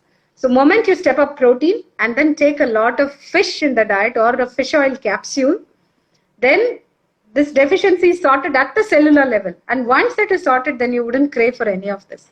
I've seen clients, in 2 weeks' time, they call back and say, I do not crave for all this. Earlier, it was bad. And let me give you very practical tips. The best would be to have dry fruits and nuts, the dates, or else, the raisins, any of that, or maybe even cranberries or blueberries if one has access to it. The real big dates, the sultanas, the manuka raisins, all those are really good. Dry fruits and nuts are excellent. Fresh fruits like grapes, jackfruit, mango. During mango season, please eat mangoes. Nature gives it to you as a package and one should have it. And another thing is homemade sweet. Because you know the quality of ghee that's gone in. Because you've gone and purchased the raw material. So again, the mothers. You're targeting the mothers a lot here. So the fathers can learn to I'm sure fathers are also helping in. So you can, the world's best chefs are men. So all you guys out there are you have that innate talent or the ability to toss up a good meal. So next time, when there's a child coming, you should talk to the father, not the mother. Tell him to make these supplements and snacks and things like that. In fact, I think all players should learn. I tell all the mothers to teach their sons to cook. Yeah, that helps a lot, and also take them to various restaurants right from the age of 10. Expose them to various cuisines, because I've had clients who were Tamil Brahmins, and when they went to Manila for a match and all that, they wanted only their homemade food and pure vegetarian. They didn't have access to food and didn't eat eggs. And you need to adapt to circumstances, to situations. So eat the Thai food, the Japanese food and Mexican. Expose them to various taste buds, taste cuisines. And that's how you prepare them to be an international player. True. No, it's good when you're traveling in Europe, and you can also save money if you know how to cook. 2-3 players take an apartment. If they're going to be there for a month, and if they learn to cook, they can save a lot of money. Now, a lot of players are doing it actually. Actually, as we speak, I know some of the players who are actually beginning, and they have picking up new dishes and things like that. Coach, do you cook? I cook a little bit, yeah. Now with lockdown, do you cook for your children? Players. For your players, I do. I used to do that. I used to cook only when I'm traveling. So the players like what I cook. I think they don't have a choice. So they just say you're a good cook. So anyway. What dishes do you cook? Sorry? What dishes do you cook? I only cook chicken and non-veg, and I'm not a big vegetarian fan. So I just cook what I like to eat. But during lockdown now, I've ventured out and got a little adventurous. So I've been trying out some dishes from the YouTube, which has come out well because my daughter and my wife have actually liked it. One of the dishes, I took it out of the stove, and in half an hour, we had actually wiped it out. So I also, I was surprised it came out well. Actually, to be honest, it was actually, but it's so now I have become confident and I'm trying out more till one day it'll all blow on the face and we can't keep it in the mouth. So I'm waiting for that day. So I'll push my luck till then. So hopefully by the time lockdown ends, either I'll become a really good cook or I would have blown up somewhere and I would have run out of luck. So no, but when the students are going to see their coach cooking, And I'm sure that will inspire all the players to, Yeah, it is get true. into Actually, the one of the kitchen. players who just listening in here, Nishok, I mean, he has seen me cook, and during the lockdown, he has been pretty active, and he sends me photos every day how he cooks and things like Excellent. that. So, Amazing. now moving on, Shaini, I mean, this is something I think a lot of listeners would like to hear from you because, I mean, when you speak, it's obvious, you put in a lot of years of work to, be so sure and so helpful to your clients and, people who come to you regarding diet without burning their pocket. So there's a lot of hard work behind it. So can you please share your journey? I mean, how did you start? How did you come into this field? Now, how did you take up nutrition, then move on to sports and work with multiple clients, including film stars? Okay, so I was a very sick child. I was an asthmatic and used to get exemption from my principal, and I would never get into the sports field because I had dust allergy and I would fall sick every time I went to the ground. So I was more with the books. So I used to spend a lot of time in the library, and the dust allergy really caught on to me. So I was not great in sports. Uh, I'm more into dance, and that's my thing. And of course, during vacations, I play shuttle. Badminton is something that I really like. But I've worked with a wide range of players in college, in Women's Christian College. This was postgraduate first year. Dr. Kannan Pugadendi, a very well-known sports physician, came to my college as a guest lecturer. This was 1997. So this gentleman came and spoke to us about sports nutrition. I understood just 10% of what he spoke in that 1 hour. Everything just went over my head. He is so intelligent. He was talking a lot about biochemistry, anaerobic cycle, aerobic cycle, aerobic capacity, VO2 max. I didn't understand a word of what he said. So I went back to him because we had to submit a project. And I didn't want to do the usual thing at all. So I went ahead, asked this gentleman, I asked him for help, and he helped me with the project. And my project was on the nutrient adequacy of food served in sports hostels. So Okay. I went to the YMCA, the Sports Authority Yeah. of India, and a couple of other hostels in government-run establishments. I spoke to the athletes and all that. So that's how my journey began. Then I was in Bangalore for 3 years working with corporates, IT industries and all that. Later, 2003, I went back to Chennai, worked with Dr. Kannan Pugadendi in the YMCA College of Physical Education. So that's how my journey began.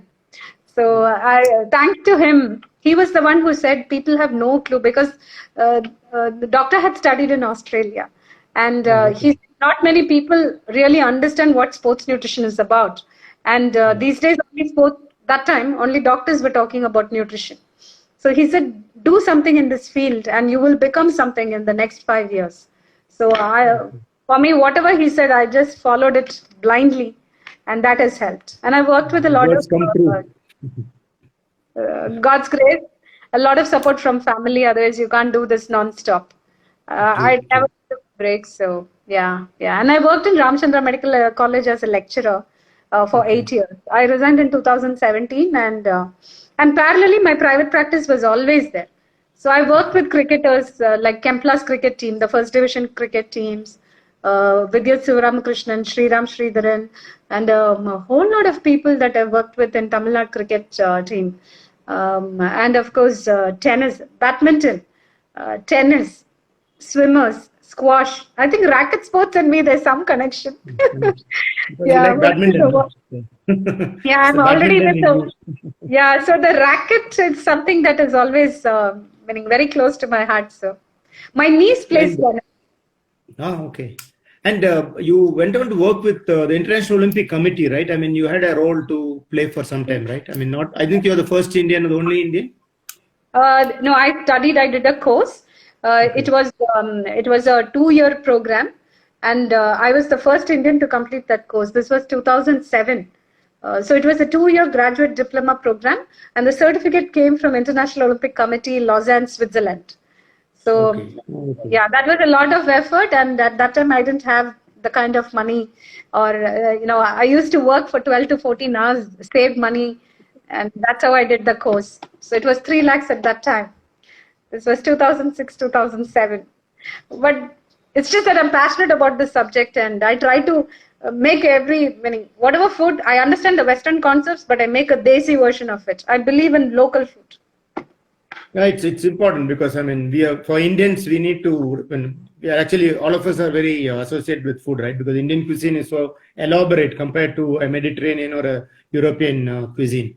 We are so much into this and then grind it, roast it, make a paste, and then season it, make it brown. So we are into details of so food is part of Indian culture. So if we can have a nutritious, healthy meal with the Indian taste, I mean, nothing like it. So I think what you're doing is perfect for our Indian athletes.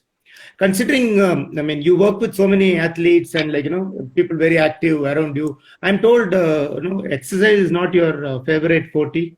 I mean, apparently, I was told by one of the trainers who worked with you that you come, but you're not very, you don't want to exercise, and then you talk and then you go back. No, I'll tell you. So, what I really like is Zumba. And then I had a personal trainer who taught me a lot of kettlebell training and also yoga. So, these are the three things. And whenever we go on vacations and then when we have access, I go ahead and play shuttle. That's something that I like. So, dance is also a very good, way to burn calories. So, that's something that came. And I used to work in gyms. So wherever I had worked worked with Maverick Fitness Studio, fitness turns. So at that time, while working with those trainers, I had taken personal training, and so more into gym. I like training, and then I have a lot of fitness professionals and who keep sending exercises, videos, and all that. So right now during lockdown, that's the one that's saving me. And then of course the terrace. So climbing steps. Terrace household work is what's keeping me going right now. Yes. I think, like you mentioned about kids preferring to eat what they like. I think exercise-wise, you like to. These are the things you like to do. Then you're interested. Otherwise, it's not a very motivating thing to do, which you don't, whatever you don't like, to get up in the morning and go and train. Exactly. So I mean, now for the people listening in, I mean, you mentioned your journey. How would, if somebody is interested in getting into sports nutrition, what should be their path? Where do they start and go about? Okay, so a basic degree in nutrition, so undergraduation or BSc in nutrition from any arts and science college, because we study a varied subject like biochemistry, microbiology, and a whole lot of therapeutic dietetics and everything. So that's the foundation, but one definitely needs a postgraduate course. So National Institute of Nutrition offers a MSc in sports nutrition. This is Hyderabad, National Institute of Nutrition, which comes under the Indian Council of Medical Research. Another thing is also there are colleges which offer. So Sri Ramachandra Medical College offers a postgraduate course where the 1 semester to sports nutrition. So I work there and I know how good they are with their quality of education. And they also have a sports medicine center. So even sports science is another thing that I would encourage all the school children to consider, because it's one of a kind in Asia. So the Center for Sports Science in Ramachandra Medical University, where I worked, that place is like mind-blowing. So they have a 4-year program where you end up learning biomechanics, physiotherapy, kinesiology, and a whole lot of basic sciences, everything. So by the time you finish the course and do a 1-year internship in the center, one becomes a sports science graduate. They also study sports nutrition as part of the syllabi. But a regular college, BSc, and then MSc nutrition, and they can go ahead and do a specialization in sports nutrition. There are courses available. And IOC is a very good course because the world's best sports nutritionists offer, or they are the ones who are the faculty. So IOC, so sportsoracle.com is the website that one needs to look into in case somebody is interested to get there. Because if someone is into sports and then they choose to, if a student is into sport, and then if they decide to take up sports nutrition, that will be a fantastic combination. A player who understands the challenges, who later becomes a sports science graduate, will be fabulous. They'll be able to offer a lot more to the athletes. Yeah, when you have played the sport, I mean, then you connect better to the demands of a competition and the stress levels and things like that. It's always helpful. I think before when I just want to ask about this, you mentioned about like, having workshops for players, like, how to learn to cook, how to know the dietary requirements. I mean, before you buy something from the supermarket. So can you, talk about like, the idea of having a workshop for cooking for players? Okay, okay. No, I was just thinking during lockdown, and then once we emerge out of lockdown, there's going to be a complete a paradigm shift in the way we look at life and the way we do every little thing. Uh, Things are definitely going to change a lot more, and it'll be good for people. So you wouldn't want to order something from a takeaway, or you're pretty scared when someone is delivering food, if it's a Swiggy or a Uber or whomever is supplying, who's going to fetch your food from the restaurant, and you're all the time wondering whether there's kind of any bug that you're going to catch, corona, whatever.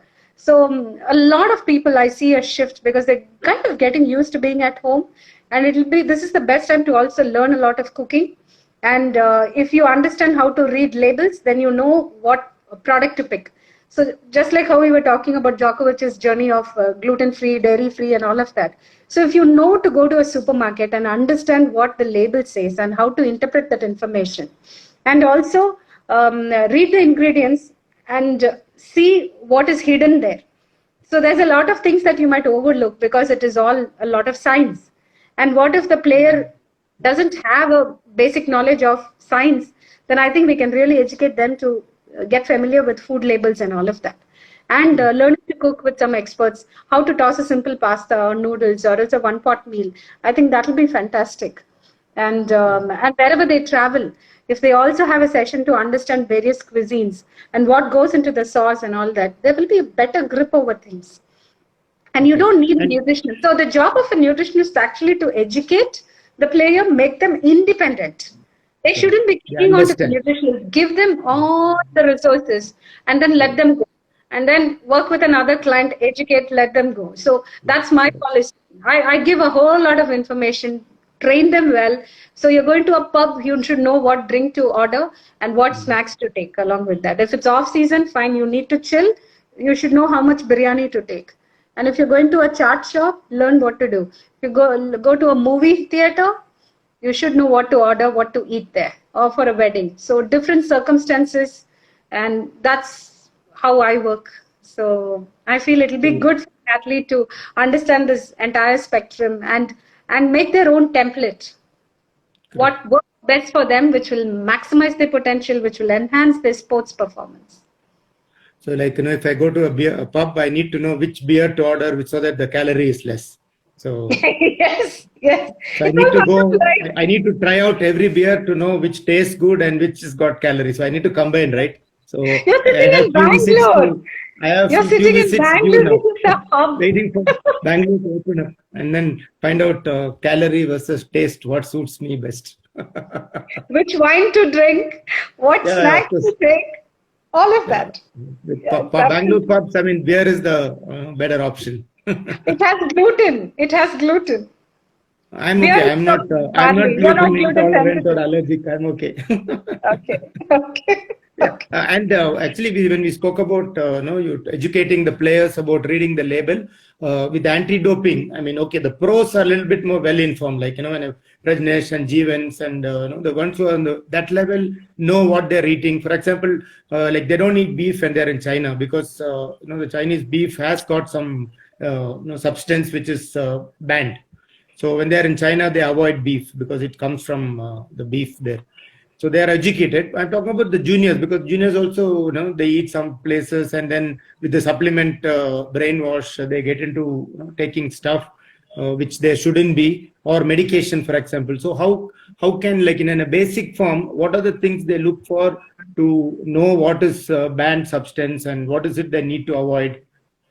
I think, see, the children interact with you a lot, the coaches, right? So, and doctors, the sports physicians. So if your association, I'm sure, has a approved sports physician, they are the ones, because we don't study pharmacology at length. We nutritionists really don't get so much into the details.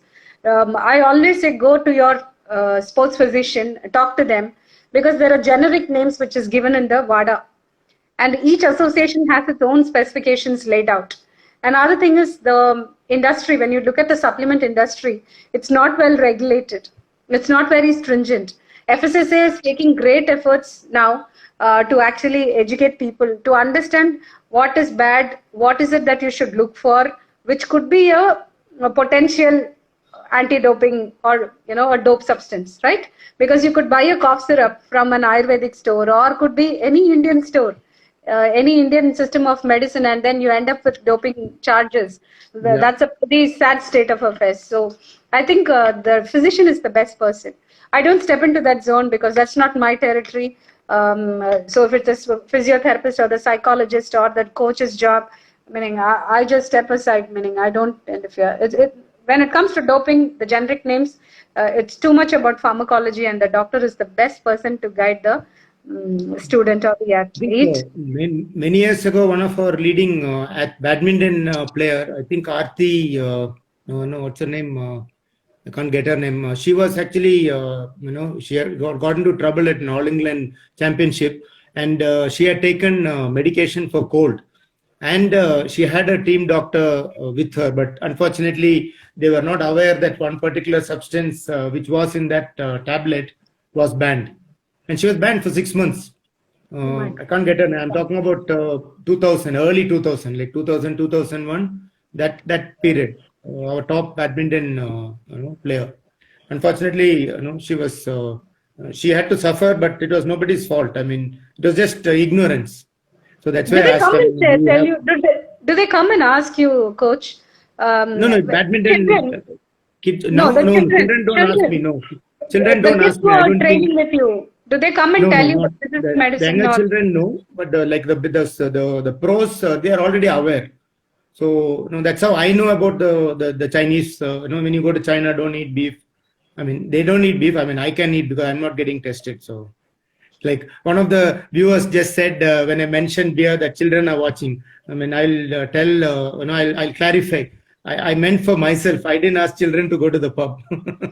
I was talking about myself. Preeti, I hope you're listening. It was for me. I live in Bangalore. Bangalore is known for pubs. So we were talking about taste versus calorie, find out what is good for you. So I was trying to discover myself. So, okay, Maria Sharapova, I think Maria Sharapova mentioned, in the comment, Guhan has mentioned about... correct, yeah. She had some medication and that's true. So even athletes at that level sometimes can miss. So that's why, I just asked you. So if it's younger kids, children are not aware. So that's the topic. And one question I wanted to ask you of, depending on the body type, the diet will change, right? I mean, like you had mentioned about the body type versus diet kind of thing. How do you find out what body type one is? Could you be a little more specific? Is there any particular incident or what is the context? Because in one of your interviews you had mentioned about the body type versus the diet. So first you need to know the body type. It's not for a sports specific, it's more a general thing.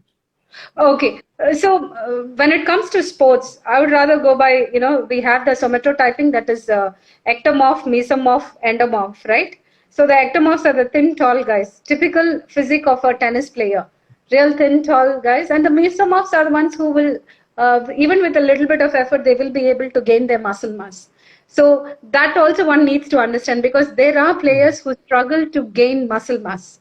I work with a lot of these teenagers, and they really struggle to gain muscle, and that's a huge challenge to make them gain some lean musculature, because you need that power, you need to generate that power for your forehand and a backhand, right? And you need to move the agility to cover the court and all that. So strength and endurance is a combination that is so very important. And they're unable to eat so many meals. So you might have to feed them every 2 hours and load them with a lot of calories. And that is where this biggest challenge happens. Right, so an ectomorph or mesomorph or endomorph, I think that is the body type that I was talking about. Another thing which we might have to consider is the gluten or the lactose intolerance and food allergy. Because exercise performance, you could be training very well with the a strength and conditioning specialist, and the athlete will be listening to every technique that is being taught by the coach, but they might not be getting the correct results, or they don't have enough energy, or do not recover from these various sessions.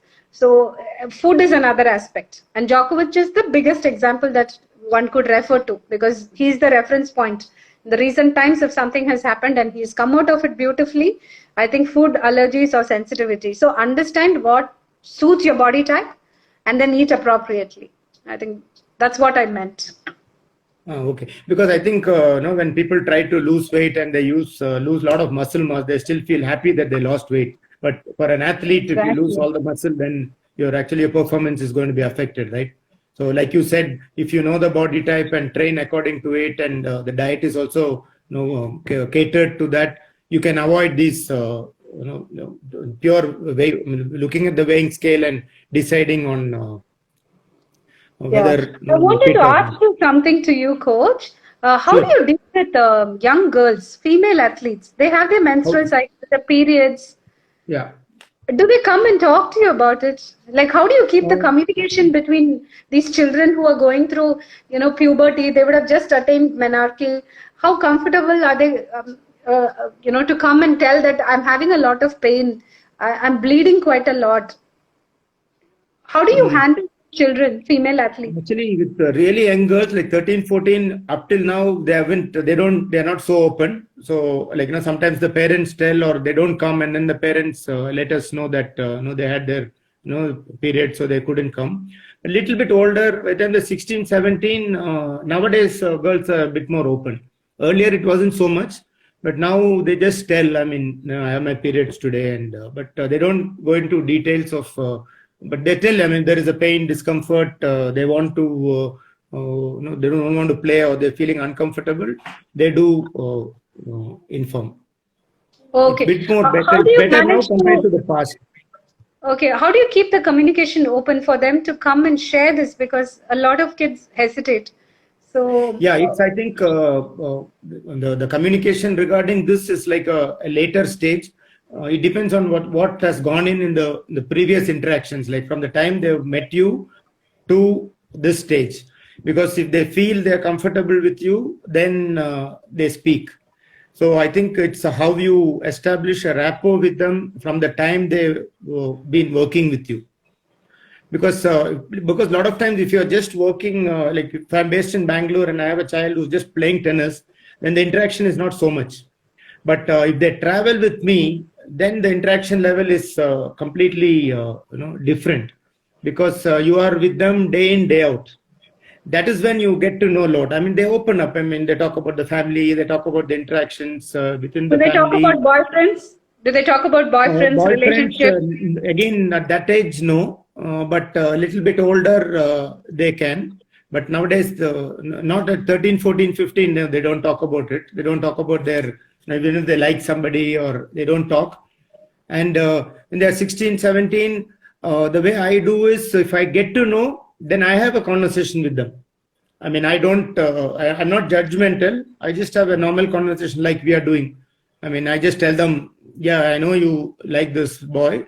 And absolutely fine to like somebody in life, because it's not a sin to like somebody. But I just bring the practical part of what their priority in life right now is, and I also explain to them how difficult it is to maintain a relationship.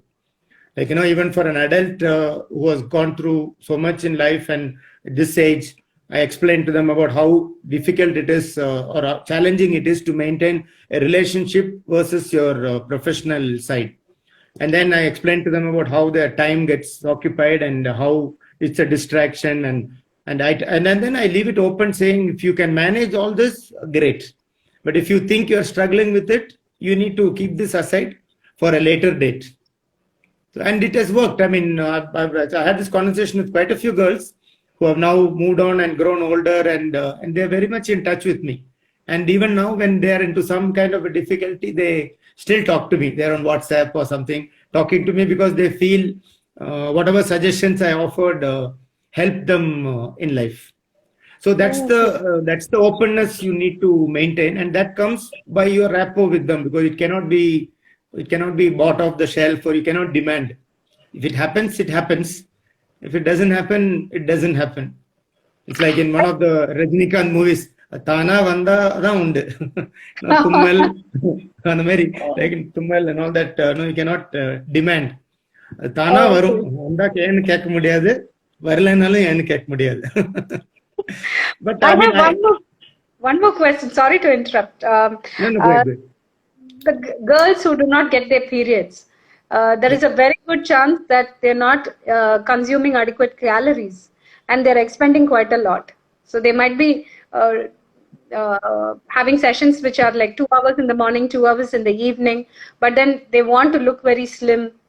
At a stage when they are supposed to be eating healthy, they really want to be slim. There could be boys who want a six-pack, but the six-pack might not serve the purpose of sports performance, right? So they have all these things. And for girls, especially when they do not get their periods, when they do not get their menstrual cycle, it affects their bone health.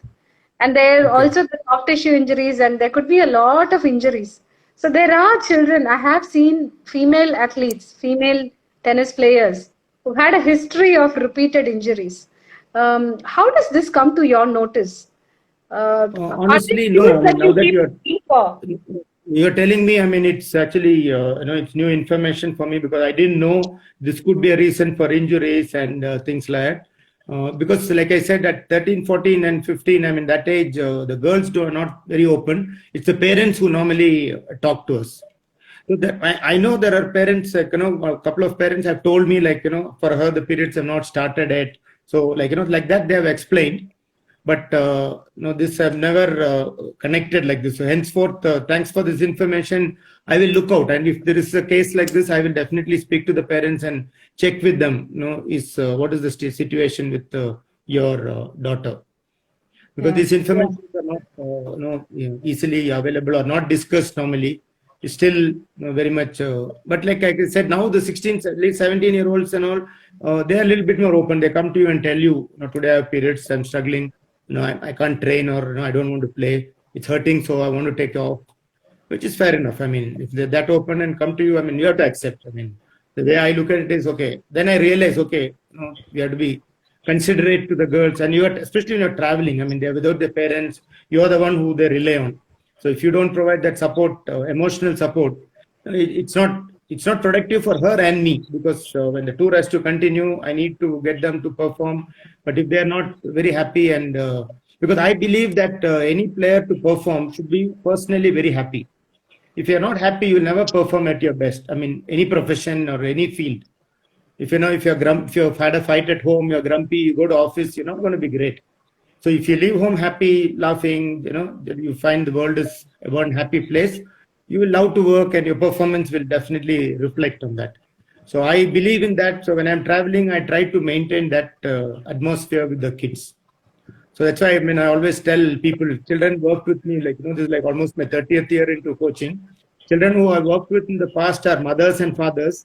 So I tell them, I said, see, you all got old. You're gone, you left tennis, you got old. Look at me, I'm still doing under 14 tournaments, under 16 tournaments. So I'm still there. I have not moved on. They're all gone ahead. They're playing these tournaments. They're not around, have responsibilities. But I'm still doing the same. I mean, there was a very interesting incident where in Barcelona, I traveled with two girls, like a 15 and 16-year-old. I landed there, and I had one of my former players living there then. And I went to her house for dinner. And she was explaining to her husband, she just got married, that it was like 10 years before that, she was like these girls with me in Barcelona. I had taken her around Barcelona to play tournaments.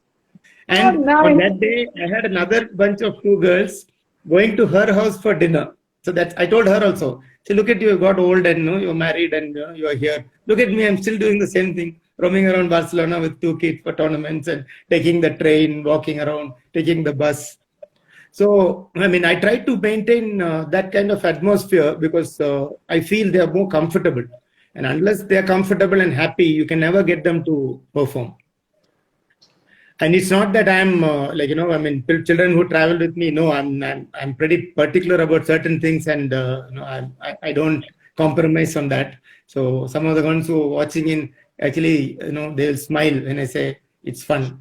But the same kids later tell me that they miss that. So I think something right happening.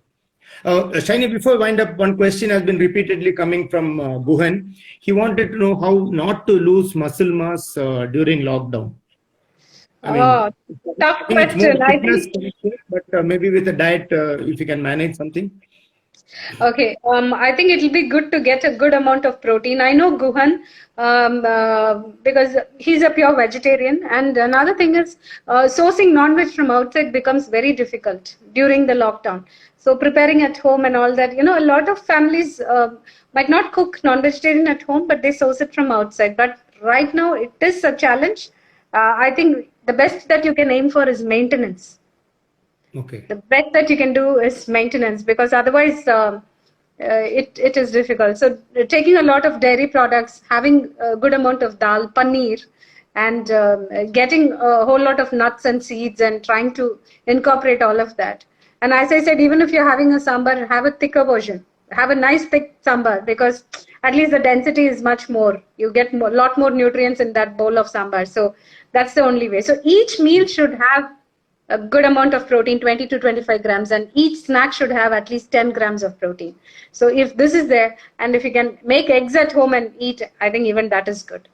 Whole eggs again are the easiest thing that you can source, because we tried going to the butcher store and trying to get some meat. It is so crowded. When they relax the lockdown and then you go to try to get the meat, it becomes really Desperation. difficult. Yeah. Yes. There are practical issues. So the best is maintain. I think if you're able to maintain through this lockdown, that's a huge plus. Talk to the trainer, get some exercises that you can do at home. Yeah. So all the men listening, make sure you make sambar very thick. That's the takeaway from this. And thank you, Shiny, for spending time. And it was such an interesting conversation. I'm sure very informative as well, because like I said, I picked up a lot of points which as a coach will be useful to me when I'm working with players in the future. I'm sure all the people listening in also have the same opinion. Already I saw some comments that it was very useful and helpful.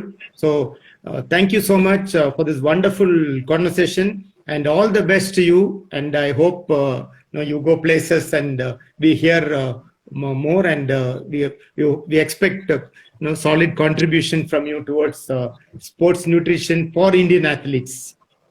I'm very happy, because it's I've known you for quite some time, thanks to Rupa Kaushik, who introduced us. And it's been such a pleasure knowing you. And when you invited me for this session, I was really keen, and I told all my sports dietitian friends, the fraternity, that don't ever miss interacting or listening to Balu sir, because he had so much of experience, 30 years. Meaning I have only 20 years of experience, but you have a lot more lessons to share. And is there anything that you might want to tell some of my friends who are here? Yeah. How to become, regarding the profession, how to become the best professional? Because you're working with the Davis Cup and people who are, players, you're the most sought after coach. So is there any piece of advice for sports nutritionists, sports scientists out there? Some of my friends are there in the group. If you can share a few things for us, Okay. I would really love it. Okay, I don't know much about sports nutrition, nor am I expert in that field. How can I become a better professional?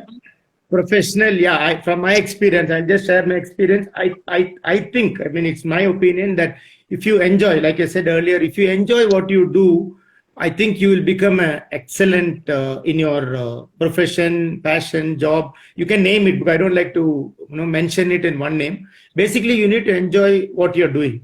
I thoroughly enjoy what I do, and I think that has been the key, because I did my engineering, but I never ever. I didn't even step into my placement office of college, because I felt I need to spend some more time playing before I start working. And then it so happened, I guess it was destiny, because it was in my mind somewhere I wanted to be associated with sport. So that brought me to coaching part-time. I continued to play.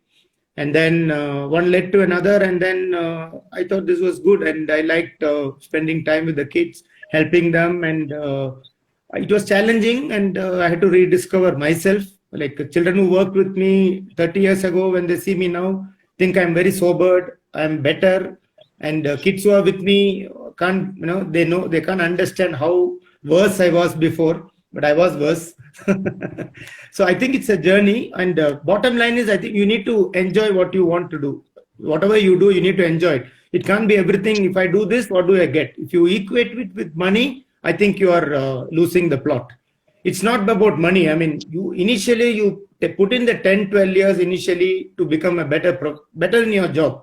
If it's an experience, take it. If you're not getting paid, it is fine. I mean, that's the way I looked at it. I mean, but believe me, things will follow, because when you get better and you deliver, people will come to you. So I strongly believe in that. And you, of course, if you have to be good, if you enjoy what you're doing and want to be good, you will work towards it. You like in your profession, there's a lot of new research happening, and every day there's something new. So if you're keeping yourself in touch with what's happening in the world and bring it and adapt it to your work, because everything cannot be cut and paste. You only get the knowledge, you get the concept, but put it into your practical use, how it can be adapted, which is practical. No point doing cut and paste, because what works in US or what is available in US, it's not the same in India. The society is different, people are different, the children behave different.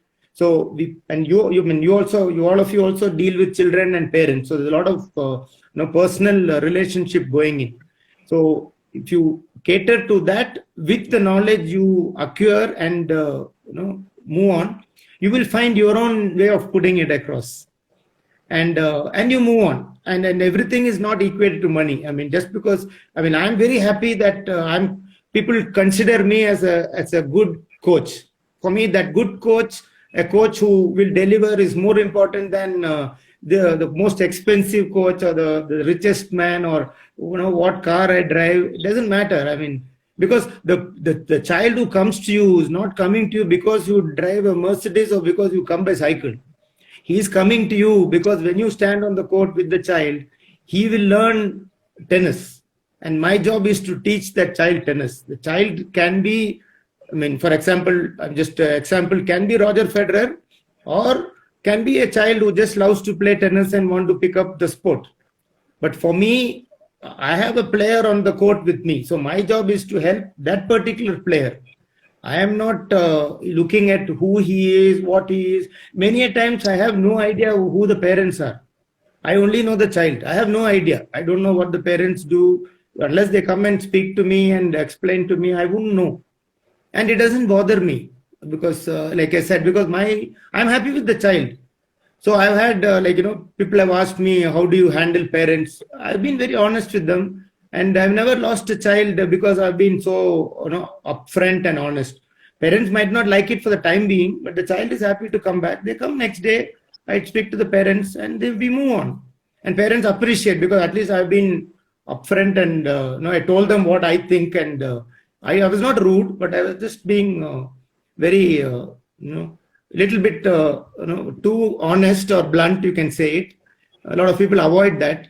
So thanks, Shaini. I think we are running out of time, so I'll just sure. end the session and save it. Being here. Thank you so much. Thank you so much. Thank you for your time. Okay, bye-bye. Bye, guys. Bye to all of you listening in. Thank you. See you soon. Bye, friends.